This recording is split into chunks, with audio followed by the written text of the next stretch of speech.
हमारे देश की संस्कृति ही हमें पहचान दिलाती है। हमारे देश की एकता हम सबको सबसे अलग बनाती है।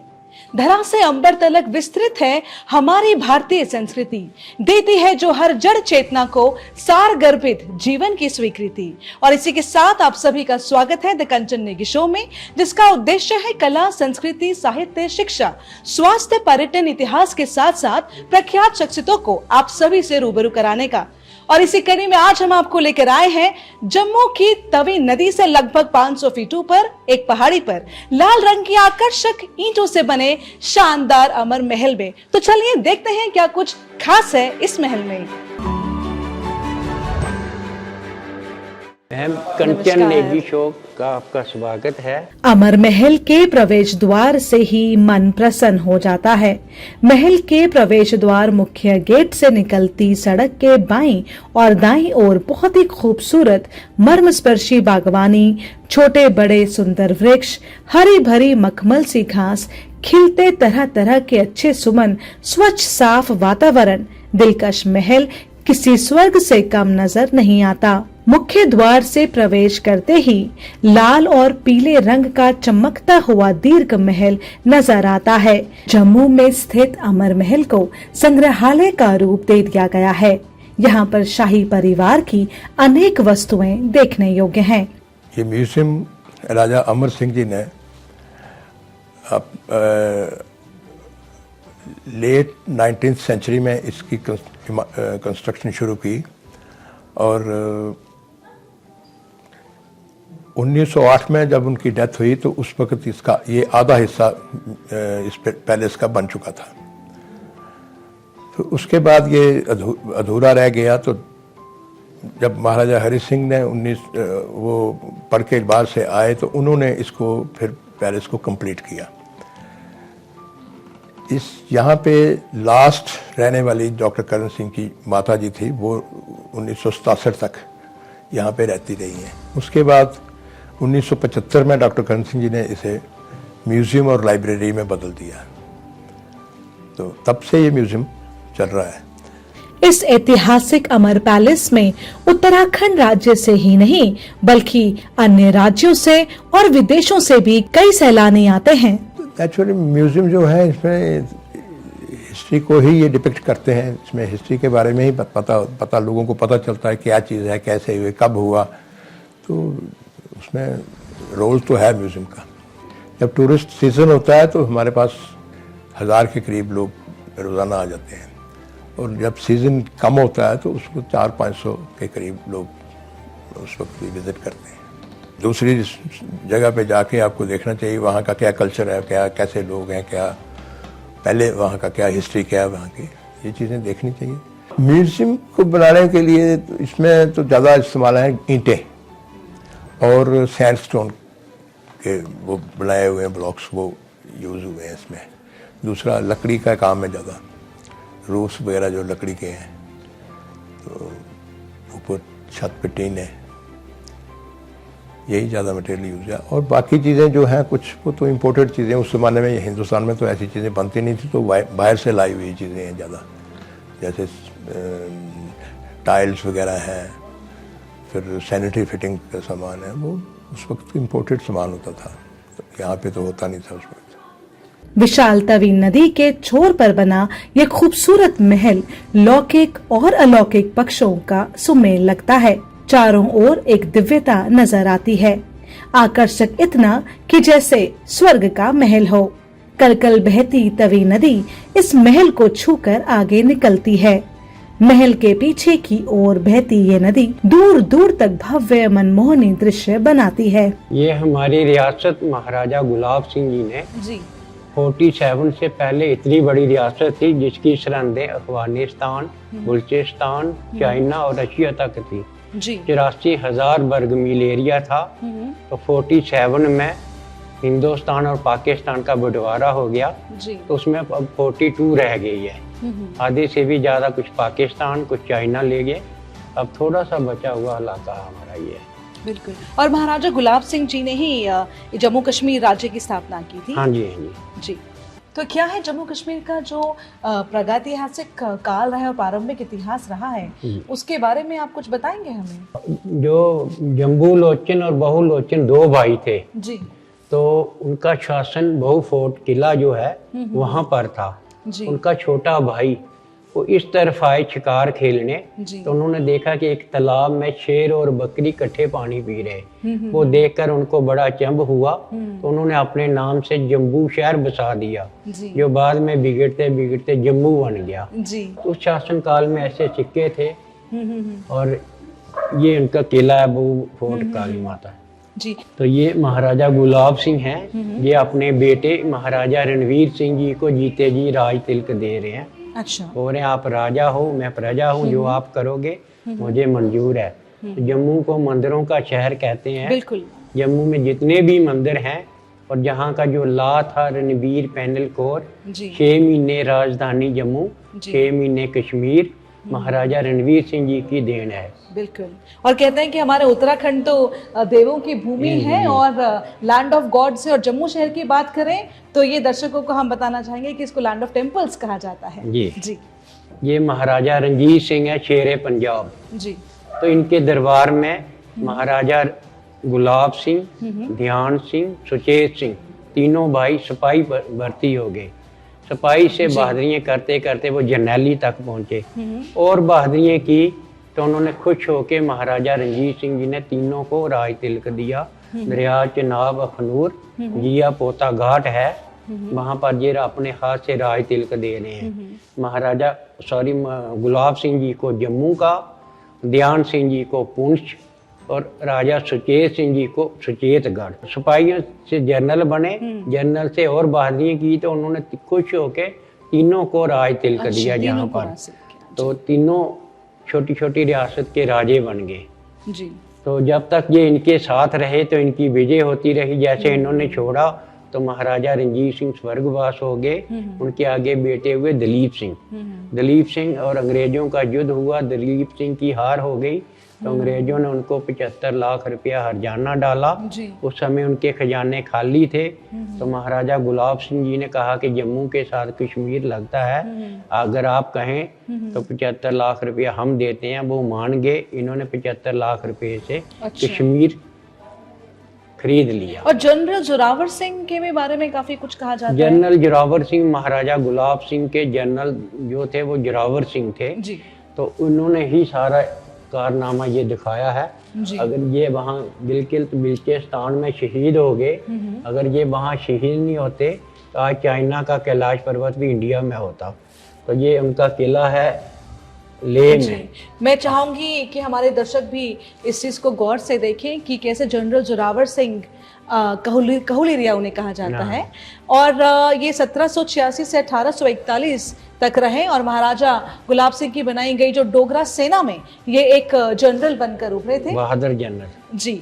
और हिमालय के दुर्गम और बेहद ऊंचाई पर स्थित इलाकों में उनके असाधारण सैन्य अभियानों की मदद से लद्दाख पर कब्जा करना संभव हो पाया था। तो मैं चाहती हूँ कि हमारे जो दर्शक हैं वो इस चीज़ को देखें। बड़ी खूबसूरती से इन्होंने ये चित्र के माध्यम से ये उन दिनों के बारे में बताया हुआ है, और क्या इतिहास है ये हम सभी जो भारतवासी हैं, मैं ये मानती हूँ कि हम सभी को ये जानना चाहिए कि क्या कुछ खास हमारे देश में है और अन्य जितने भी राज्य हैं उसमें क्या कुछ ऐतिहासिक रहा है। वास्तव में अमर पैलेस संग्रहालय एक ऐसा संस्थान है जो समाज की सेवा और विकास के लिए जन सामान्य के लिए खोला गया है, और इसमें मानव और पर्यावरण की विरासतों के संरक्षण के लिए उनका संग्रह, शोध, प्रचार और प्रदर्शन किया गया है, जिसका उपयोग शिक्षा, अध्ययन और मनोरंजन के लिए किया जाता है। जम्मू के 3 खेते हैं जी, तीनों के अलग अलग वो हैं, बोलियां हैं, तीनों का अलग अलग खाना पीना अलग अलग है। राजा हिंदू था, प्रजा अलग तरह की थी। जी, बिल्कुल। तो इसको हम बोलते हैं गुलदस्ता। जी, तो जब ये लद्दाख में शादियां होती हैं तो लद्दाखी लोग ऐसा ड्रेस पहनते हैं, उनकी पोशाक रहती उनकी पोशाक है। तो वो उनका खाना अलग है लद्दाखी लोगों का। तो ये कश्मीरी ड्रेस है। जब कश्मीर में शादियां होती हैं तो वो ऐसा ड्रेस पहनते हैं। बिल्कुल। उनका खाना गोश्ताबे वगैरह उनका जी, अलग, तीनों के अलग अलग। राजा हिंदू था, प्रजा अलग थी, इसको गुलदस्ता बोलते हैं हम। यही हमारे भारत हाँ की जी। शान है, अनेकता में एकता। जी। जी आगे बढ़ते हैं।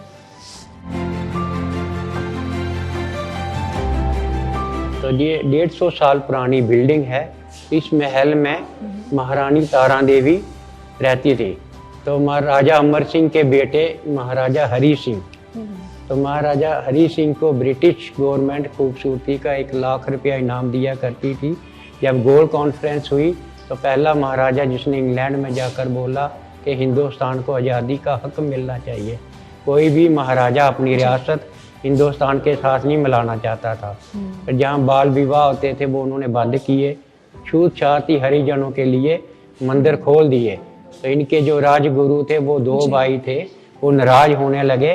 तो उन्होंने कहा कि आप राजगुरु जरूर हो, महाराजा मैं हूँ, ये मेरा हुक्म है। एक ने हुक्म का पालन किया, एक रियासत छोड़कर बाहर चले गए। फिर इन्होंने कहा कि मेरा कोई मजहब है, वो है इंसाफ करना। तो इनकी आर्मी में हर प्रकार के अफसर थे, हिंदू, मुस्लिम, सिख। इस महल में कई छोटे बड़े हॉल हैं। इन हॉलों में उत्कृष्ट तथा खूबसूरत चित्र हैं। एक से बढ़कर एक चित्र हैं जो कमाल की कलाकारों के हैं।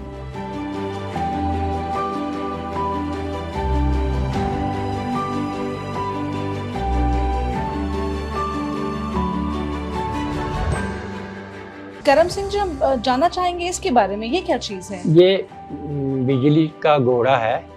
अच्छा। तो इसमें ट्रेनिंग ली जाती थी, राइडिंग। जी उसके गेयर हैं 1st, 2nd, 3rd। जी तो उसके बाद जब इसमें पास हो जाते थे फिर घोड़े पर बैठ जी। ट्रेनिंग ली जाती थी। और है बहुत मजबूत। जी। जी। तो दर्शकों, अब हम आपको लेके चलते हैं महाराजा हरी सिंह जी की गैलरी में। तो आइए। तो ये महाराजा हरी सिंह जी हैं। जी तो इनको ब्रिटिश गवर्नमेंट खूबसूरती का इनाम देती थी, जी 1 लाख रुपया। और ये महाराजा हरी सिंह, महारानी तारा देवी जी, ये उनका पूरी उनकी डॉक्टर फैमिली साहब के father in law, mother in law ji. Doctor Karan Singh ji, उनकी महारानी। मैं चाहूंगी दर्शकों को कि ये एक फैमिली फोटो बहुत ही दुर्लभ है कि ये देखें हमारी महारानी तारा जी को और हरी सिंह जी को, उनके फादर इन लॉ हैं। तो दर्शकों, अभी हमने एंट्री ली महाराजा हरी सिंह जी की गैलरी में, और सबसे जो दिलचस्प बात यह है कि जैसे हमने गैलरी में एंट्री की, वहाँ पे मेरी बाईं तरफ गौतम बुद्ध जी का स्टैचू है, जो कि हम कहते हैं कि इसको लद्दाखी रूम कहा जाता है, और ये लद्दाख के लोगों को रिप्रेजेंट करता है।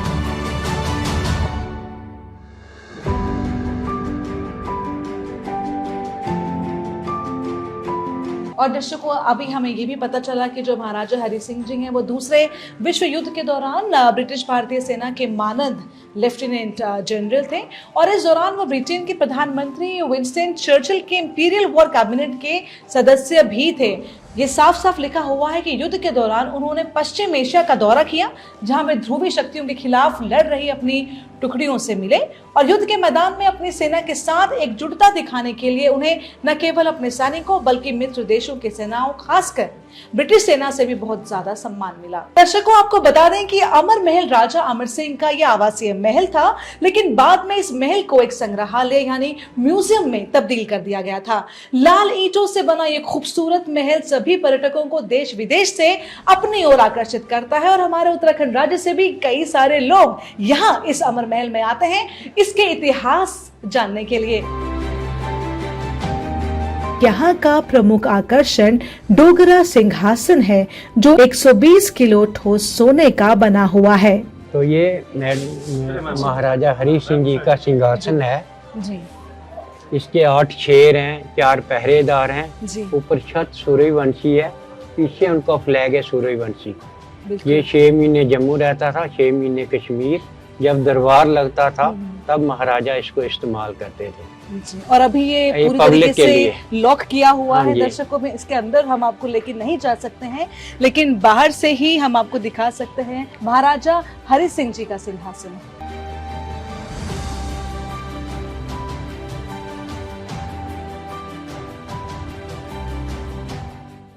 तो ये मैं पहाड़ी पेंटिंग है। जी नल और दमयंती की कहानी है जो महाभारत से पहले की। जी। इस महल में दीर्घ संग्रहालय एवं पुस्तकालय भी हैं। तो ये हॉल को क्या कहा जाता है? इस समय तो उसको दरबार हॉल नाम दिया दरबार गया है, हॉल। क्योंकि महाराजों की सारी पोर्ट्रेट जहाँ लगी हुई हैं। तो जब इस महल में महारानी रहती थी उस समय उनका ये सीटिंग रूम वगैरह था। जी तो ये सब पेंटिंग है बसोली कांगड़ा स्कूल बसोली आर्ट। जी जी जी जी जी। ऐसे आइए। ये सब बसोली आर्ट जी। हैं। और कहते हैं कि इस म्यूजियम को कोई फ्रांस के जो हमारे आर्किटेक्ट थे उन्होंने बनाया था। उन्होंने बनाया। जी जब बना रहे थे तो उस समय राजा अमर सिंह की डेथ हो गई। जी तो महाराजा हरि सिंह जी छोटे रह गए। जी जब बड़े हुए राजपाट संभाला, जी। ना आर्किटेक्ट मिला ना बिल्कुल मैप जी। मिला। तो ये महाराजा गुलाब सिंह हैं जिन्होंने हमारी रियासत बनाई है जी जम्मू कश्मीर। जी तो ये इनके बेटे हुए महाराजा रणवीर सिंह। जी जी तो महाराजा रणवीर सिंह जी के आगे 3 बेटे हुए, प्रताप सिंह, राम सिंह, अमर सिंह। इस महल में अनेक राजा महाराजा रानियों के बड़े बड़े पोस्टर हैं। चित्रकारों द्वारा बनाई गई तस्वीरें हैं जो प्राचीन राजाओं के सभ्याचार, पहनावा आदि को उजागर करती हैं। दर्शकों, ये हम अब पहुंच चुके हैं महारानी तारा देवी जी के बेडरूम में। और आप देख सकते हैं ये उस जमाने का उनका ड्रेसिंग टेबल है जहाँ पे वो तैयार होती थी, सजती थी। और इसी के साथ आप देख सकते हैं कि यहाँ पे ये जो सोफ़ा है यहाँ पे बैठ के वो चाय पिया करती थी। और सबसे ज़्यादा खूबसूरत है दर्शकों कि ये जो उस ज़माने के कप प्लेट्स, और हम देख सकते हैं कि चांदी के बर्तन यहाँ पे रखे हुए हैं। और सबसे मज़ेदार बात जो है वो है महारानी तारा देवी जी का पलंग। तारा देवी जी का ये जो बेडरूम है इसमें कुछ छेड़छाड़ नहीं की है। ये जो पलंग है इसके पाए हम देख सकते हैं ये प्योर चांदी के बने हुए हैं। और वास्तव में बहुत ही अच्छा फील हो रहा है यहाँ पे आके। और हम एहसास कर सकते हैं कि उस ज़माने में क्या क्या फैसिलिटीज़ उनके पास थी और महारानी और महाराजा के पास। और यहाँ तक कि एक बहुत ही पुराना अंग्रेज़ों के ज़माने से पहले का भी रेडियो भी हम आपको दिखाना चाहेंगे, जिससे आप देख के बेहद खुश होंगे। तो दर्शकों, जिस रेडियो की बात हमने करी थी तो ये है वो महारानी तारा देवी जी का रेडियो, जिसमें कि वो जब भी उनको मन करता था वो गाने सुना करती थी, है ना, सबसे स्पेशल। और दर्शकों, ये महारानी तारा देवी जी के बेडरूम में ग्रामोफोन भी है, जिसके बारे में मैं चाहूंगी कि करम सिंह जी हमको बताएं। जरा कुछ बताइए इसके बारे में। ये ग्रामोफोन है महारानी तारा देवी जी का जी जिसमें पुराने गाने हैं। जी उस टाइम यही होते थे पहले बिल्कुल। शुरू में। तो ये इसमें रिकॉर्ड पड़े हैं, इसमें सीरियल नंबर है, कौन सा रिकॉर्ड कितने नंबर पे पड़ा है, वहाँ से उठा के वहाँ जी, देखते जी। थे। और ये वास्तव में हमारी संस्कृति की, हमारी हेरिटेज, ये बिल्कुल हमारी धरोहर है। और वास्तव में बहुत अच्छा लग रहा है ये सब देख के कि उस टाइम पे महारानी जी ग्रामोफोन से गाने सुनती थी। बिल्कुल उस समय यही रिवाज था। जी जी। और बहुत ही अच्छी खूबसूरत सी तस्वीर भी महारानी उनकी तारा लगी हुई है। देवी जी, उनकी पेंटिंग है। तो दर्शकों, जैसे कि आपको पता है कि हम महारानी तारा देवी जी के बेडरूम में हैं। पियानो बजाने के शौकीन तो हम में से काफ़ी लोग होंगे, लेकिन ये जो इंस्ट्रूमेंट है जिसके आवाज़ सुन रहे हैं ये भी पियानो है, जिसको हमने यहाँ से अनलॉक करके प्ले किया और ये ऑटोमेटिकली कुछ देर बाद अपने आप बंद हो जाएगा। वास्तव में वी फील सो गुड। और दर्शकों, एक आपको और बात बता दें कि 1947 में जब भारत पाक के बीच में जब द्वंद्व चल रहा था, जब पार्टीशन हुआ था, उस दौरान जो महारानी तारा देवी जी है इन्होंने बहुत ही नेक काम किए, समाज सेवा की और कन्याओं के लिए बहुत काम किया, उनको कपड़े वितरित किए, बहुत सारे सोशल एक्टिविटीज़ महारानी द्वारा की गई, जिसकी वजह से महारानी विक्टोरिया ने उनको ये पेंटिंग और उसके साथ ही ये जो आप देख सकते हैं ये अवार्ड यानी कि खूबसूरत सा नेकलेस हम बोल सकते हैं, ये महारानी तारा देवी जी को भेंट के रूप में दिया। तो दर्शकों, भी हमने देखा महारानी तारा देवी जी का बेडरूम और उनकी जो चीज़ें हैं वो हम सब ने बहुत करीब से देखी और उसी से लगता हुआ ये पुस्तकालय है। ये जगह जो है महारानी जी का सिटिंग रूम पहले होता था। इस संग्रहालय के पुस्तकालय में लगभग 2500 पुस्तकें हैं, जिनमें धार्मिक, दार्शनिक एवं राजनीति विज्ञान आदि की पुस्तकों का संग्रह है।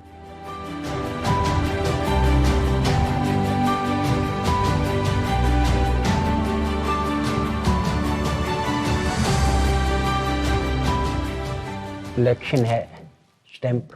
वाओ। और वास्तव में जब हम छोटे थे हमें बड़ा शौक था स्टाम्प्स कलेक्शन का, और लेकिन ये बहुत ही खूबसूरत है। मैं चाहूँगी कि अपने हमारे जो दर्शक हैं वो भी इस चीज़ को बड़े करीबी से देखें। तो ये जो हम देख रहे हैं स्टाम्प कलेक्शन, तो ये सब उन्होंने बड़े अच्छे से संजो के रखा हुआ है। और ये सारे जो हम देख सकते हैं काफ़ी सारे हैं, सारे के सारे स्टैम्प्स हैं। ये देखिए यूएसए में 1990 का ये है स्टैम्प। और ये करम सिंह जी ने हमको ये भी दिखाया है स्टार स्टॉक बुक। इसमें देखिए कि सब देशों के जो स्टैम्प्स थे वो उन्होंने बहुत ही खूबसूरती के साथ ऐसे संजो के रखे हुए हैं। बहुत ही खूबसूरत। मुझे तो लगता है सबको आना चाहिए यहाँ पे और विजिट करना चाहिए इस हेरिटेज साइट में। हमारी धरोहर हमारा गौरव है और ये हमारे इतिहास बोध को मजबूत करते हैं। हमारी कला और संस्कृति की आधारशिला भी हमारे विरासत स्थल ही हैं। ऐसे ऐतिहासिक स्थलों की गाथाएं सुनकर देश विदेश के पर्यटक आज भी रोमांच का अनुभव करते हैं। भारत के लगभग सभी ऐतिहासिक स्थल वीरता, देशभक्ति, मानवता, प्रेम और त्याग की कहानियां कहते हैं। इतना ही नहीं, हमारी विरासतें हमें विज्ञान और तकनीक से भी रूबरू कराती हैं। ये मनुष्यों तथा प्रकृति के मध्य जटिल संबंधों को दर्शाती हैं और मानव सभ्यता की विकास गाथा की कहानियां भी बयां करती हैं। ऐतिहासिक धरोहरों के मामले में हमारा भारत अत्यंत ही समृद्ध है। हमारे भारतवर्ष में हजारों ऐसे विरासत स्थल हैं जिनकी संरचना बहुत ही खूबसूरत और मजबूत है। दर्शकों, ये सुसज्जित आलीशान महल प्राचीन वास्तुकला का एक जीवंत उदाहरण है। प्राचीन संस्कृति की मुंह बोलती तस्वीर। कई एकड़ में बना ये स्थान अपने आप में एक कहानी ही तो है, जिसके पात्र इसके भीतर अपने अपने समय के संवाद रचते नजर आते हैं। तो दर्शकों, हमें उम्मीद है कि आपको द कंचन नेगी शो का ये एपिसोड बेहद पसंद आया होगा और इसी उम्मीद के साथ कि हम जल्द हाजिर होंगे एक नए एपिसोड के साथ। फिलहाल आप हमारी टीम को, मुझे यानी डॉक्टर कंचन नेगी को दीजिए इजाजत। नमस्कार।